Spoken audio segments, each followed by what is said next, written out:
Hello, good afternoon. இன்றைக்கி லஞ்சுக்கு நான் ஒயிட் ரைஸோட கார்லிக் பிக்கல் பூண்டு ஊறுகாய் வச்சு சாப்பிட்ற ஹோம்மேட். அது எப்படி பண்ணுறது பார்க்கலாம் வாங்க. ஒரு தண்ணியில் தேவையான அளவு புளி, காஞ்ச மிளகாய் நல்லா கழுவி ஊற வச்சுட்டு அதில் பச்சை பூண்டும் சேர்த்து தண்ணி இல்லாமல் நல்லா அரைக்கணும். மையாக போட்டு அரைக்கணும். மிக்சியில் ஓடாது. ஸோ அப்பப்போ கொஞ்சமாக தண்ணி ஊற்றி நல்லா மிக்சியில் ஓட வச்சுட்டு அது நல்லா பேஸ்ட்டாக அரைச்சி வச்சுக்கணும்.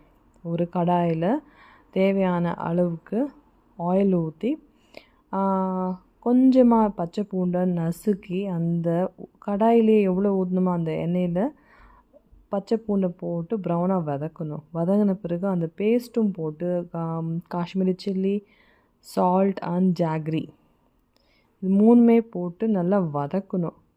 நல்லாவே வதக்கணுன்னா எவ்வளோ எண்ணெய் ஊற்றணுமோ அந்த எண்ணெய் வதங்கி அந்த மேலே மிதக்கணும். அதுதான் கன்சிஸ்டன்சி. வதங்க ஃபர்ஸ்ட் ஆயில் அப்சர்வ் ஆகும். அந்த ஆயில் அப்புறமா ரிலீஸ் ஆன பிறகு இப்படி தான் இருக்கும் அந்த பூண்டு ஊறுகாய்.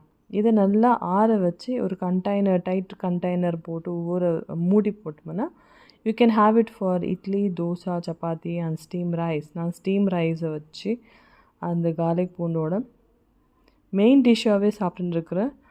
திஸ் டேஸ்ட் ரொம்ப நல்லாயிருக்கு. தேங்க்யூ.